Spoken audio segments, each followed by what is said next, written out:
की है तो काइंडली हमारे चैनल को सब्सक्राइब करें और हमें लाइक करें और हमें कमेंट करें। तो एन्जॉय करें पीएसएल को। होपफुली आप जिस भी टीम को और हमें कमेंट में ज़रूर बताएँ कि आप किस टीम को सपोर्ट कर रहे हैं पीएसएल में और कौन-सी टीम आपकी फ़ेवरेट है और कौन से प्लेयर्स भी आपके फ़ेवरेट हैं। टेक केयर गाइस, अल्लाह हाफ़िज़।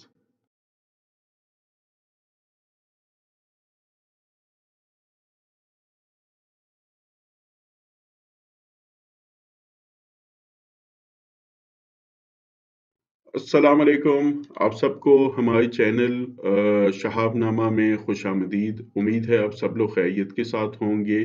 आज हम आपके लिए एक और स्पेशल वीडियो लेके आए हैं जो पीएसएल का चौथा मैच हुआ है कराची किंग्स और क्वेटा ग्लैडिएटर्स के दरमियान। उसके आपको हम लोग फुल रिव्यू देंगे कि उस मैच में क्या हुआ, किसने कितने स्कोर बनाए और क्या मैच का रिजल्ट निकला और एक ब्रीफ एनालिसिस आपको मिलेगा। लेकिन आगे बढ़ने से पहले अगर आपने हमारा चैनल अब तक सब्सक्राइब नहीं किया तो काइंडली अब कर लें और बेल बटन को ज़रूर प्रेस कर लें ताकि आपको हमारी आने वाली हर वीडियो मिल सके। Thank you. तो गाइस पीएसएल 7 का जो चौथा मैच है वो क्वेटा ग्लैडिएटर और कराची किंग के दरमियान खेला गया। नेशनल स्टेडियम कराची में मैच था, नाइट मैच था जिसमें क्वेटा ग्लैडिएटर्स ने टॉस जीत के पैसे पहले फील्डिंग करने का फैसला किया। दोनों टीम्स अपना पहला-पहला मैच हार चुकी थी, तो इस मैच में काफ़ी कुछ स्टेक पे था। कराची किंग्स से बहुत सी एक्सपेक्टेशन थी, ख़ास तौर पे जो उनके ओपनर्स हैं शर्जील खान और बाबर आज़म पे, लेकिन क्वेटा ग्लैडिएटर्स ने उनको सँभलने का मौका ही नहीं दिया। शर्जील खान ने तो इनिंग की पहली बॉल पे ही चौका लगा के अपने खतरनाक अज़ाइम का इज़हार तो किया, लेकिन उसके बाद क्वेटा ग्लैडिएटर्स ने एक के बाद एक विकेट्स लेके कराची किंग्स को बहुत बड़ी मुश्किलात में धकेल दिया। सिवाय बाबर आज़म के कोई भी कराची किंग्स की तरफ से नहीं खेल सका। शर्जील खान सिर्फ 10 रन बना के सोहेल तनवीर की बॉल पे डकट के हाथों कैच हो गए। उन्होंने 9 बॉलों का सामना किया जिसमें 2 चौके उन्होंने लगाए। उसके बाद जोए क्लार्क आने वाले बैट्समैन थे, उन्हें भी सोहेल तनवीर ने बोल्ड किया। 2 स्कोर पे 3 गेंदों का उन्होंने सामना किया। तो उसके बाद जो था वो टोटली नसीम शाह का शो स्टार्ट हो गया। नसीम शाह ने बहुत ही तूफ़ानी बॉलिंग की है। तीसरे बैट्समैन जो आउट हुए हैं वो टॉम लेमन बाय हैं, जो कि 26 के स्कोर पे आउट हुए।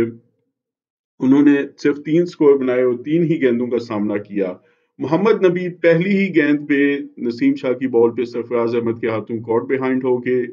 0 स्कोर बनाए, 1 बॉल का उन्होंने सामना किया और उसके बाद लिविस ग्रेगरी थे जो कि 5वें आउट होने वाले बैट्समैन थे। उन्हें भी नसीम शाह ने बोल्ड किया। उन्होंने सिर्फ 5 स्कोर बनाए थे, 10 गेंदों का सामना किया था और 1 चौका लगा था उसमें।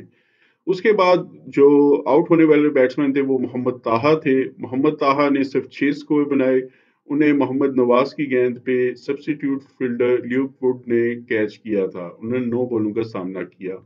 उसके बाद बहुत ज़्यादा तवक्कुआत जो थी और जो फुली एक्सपेक्टेशन थी वो बाबर आज़म के ऊपर थी कि बाबर आज़म टीम को सहारा देके 20 ओवर तकरीबन अगर वो खेल लेते हैं तो कम से कम रिस्पेक्टेबल स्कोर तक पहुंच जाएंगे। लेकिन बाबर आजम भी ज्यादा देर तक मुजाहमत नहीं कर सके और वो मोहम्मद हसनैन की गेंद पे सरफराज अहमद के हाथों कैच आउट हो गए। उन्होंने 32 स्कोर बनाए, 29 गेंदों का सामना उन्होंने किया जिसमें उन्होंने 4 चौके लगाए।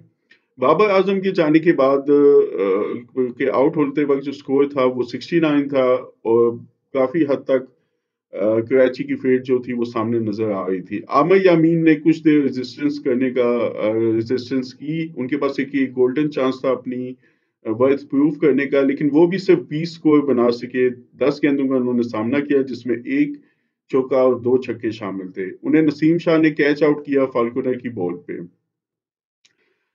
आमिर यमीन के बाद जो 9वें आउट होने वाले बैट्समैन थे वो मोहम्मद इलियास थे। मोहम्मद इलियास नसीम शाह के चौथे शिकार बने। उन्होंने सिर्फ 7 स्कोर बनाए, 10 गेंदों का सामना किया और जिसमें उन्होंने एक चौका लगाया। रिटर्निंग बैट्समैन जो थे इमाद वसीम जो कि पिछला मैच नहीं खेल सके थे और जो एक्स कैप्टन थे उनसे भी काफी तवक्कुआत थी। उन्होंने काफी देर तक रेजिस्टेंस की और टीम का स्कोर 100 से ऊपर पहुंचाया, लेकिन वो नसीम शाह का 5वां शिकार बने। उन्होंने 26 स्कोर बनाए, 22 गेंदों का सामना किया, 2 चौके और 1 छक्का लगाया। उनको विल स्मिथ ने कैच किया नसीम शाह की बॉलिंग पे।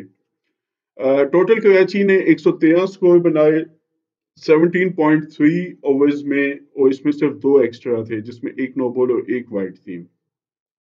अगर क्वेटा की बॉलिंग की बात की जाए तो बहुत ही एक्सेप्शनल बॉलिंग की तमाम बॉलर्स ने, बहुत ही लाइन लेंथ और नज़्म ज़ब्त का मुज़ाहरा किया। सोहेल तनवीर ने 4 ओवर्स में 29 स्कोर देके 2 विकेट्स ली। मोहम्मद हसनैन ने 3 ओवर्स में 25 स्कोर देके 1 विकेट ली। और मोहम्मद नवाज ने 4 ओवर में 19 स्कोर देके 1 विकेट ली। इफ्तिखार अहमद ने 1 ओवर में 4 स्कोर दिया और जेम्स फोल्कनर ने 2 ओवर में 16 स्कोर देके 1 विकेट ली। लेकिन जो स्टैंड आउट परफॉर्मेंस थी वो नसीम शाह, जो कि यंग पेसर हैं, उन्होंने सिर्फ 3.3 ओवर्स में 20 स्कोर देके 5 विकेट्स हासिल की हैं। 113 जो टोटल था वो बहुत ही छोटा था और वो तो नजर आ रहा था।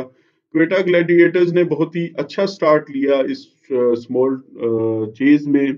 उनके जो ओपनर्स हैं वो वैसे भी फॉर्म में हैं, उन्होंने अपनी फॉर्म कंटिन्यू की। 76 का ओपनिंग स्टैंड उन्होंने दिया। विल स्मिथ पहले बैट्समैन थे जो आउट हुए, उन्होंने 30 स्कोर बनाए, 35 गेंदों का सामना किया, 3 चौके, 1 छक्का लगाया। उन्हें मोहम्मद इमरान की गेंद पे लेमन बॉय ने कैच किया। दूसरे बैट्समैन बेन डकेट थे जो कि रन आउट हो गए, अनफॉर्चुनेट था।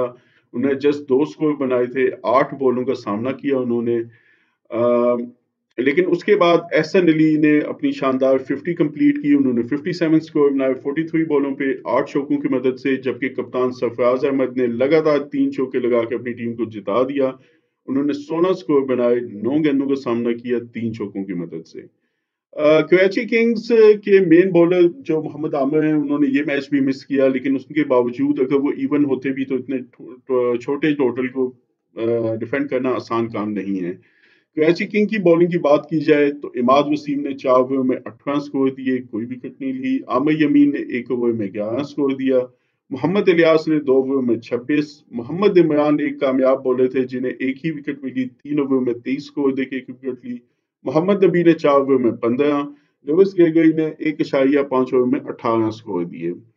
तो ये था एक ब्रीफ रिव्यू, और जो नसीम शाह थे उनको मैन ऑफ द मैच का अवार्ड दिया गया फॉर हिज ब्रिलियंट 5 फॉर 20।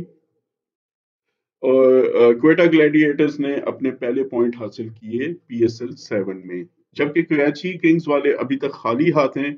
और अभी तक 2 मैच देखने के बाद कराची किंग्स के लिए खतरे की घंटी ऑलरेडी बज चुकी है। उनकी टीम ऑलरेडी बहुत ज्यादा वीक लग रही थी क्योंकि वो ऑलराउंडर्स के ऊपर डिपेंड कर रहे हैं, और उनके जो मेन हैं bowlers Mohammad Amir, Chris Jordan, वो अभी तक टीम में नहीं आ सके। लेकिन अगर देखा जाए तो कराची किंग्स का मेन मसला उनकी बैटिंग है। पहले मैच में भी उनकी बैटिंग लाइन जो है वो कोलैप्स कर गई थी, और दूसरे मैच में भी इवन के बाकी टीम जो हैं वो ओवर 200 स्कोर बना रही हैं, और सेम पिच पे कराची किंग्स हार्डली 100 स्कोर भी मैनेज कर रही है। तो देखना पड़ेगा, बाबर आजम और जो भी थिंक टैंक है उसको इस चीज़ का सोच के बहुत जल्दी अपने आप को रिव्यू करना पड़ेगा। अपनी परफॉर्मेंस को, अपने आप को दोबारा से ऑर्गेनाइज करना पड़ेगा, वरना जो बाजी है वो उनके हाथ से निकल जाएगी। So we wish all the best for all the teams, और कराची किंग्स के लिए भी, और ये चाहते हैं कि मजीद इंटरटेनिंग मैच हो। तो गाइस, आपका क्या ख्याल है इस मैच में कि कराची किंग्स को अपने किन डिपार्टमेंट्स में फोकस करने की जरूरत है, या उनको अपनी टीम में कौन सी चेंजेस करने की जरूरत है? Please do let us know in the comment section. अपना ख्याल रखें, मिलते हैं आपसे अगली वीडियो तक, तब तक के लिए अल्लाह आप सबका हाफिज हो।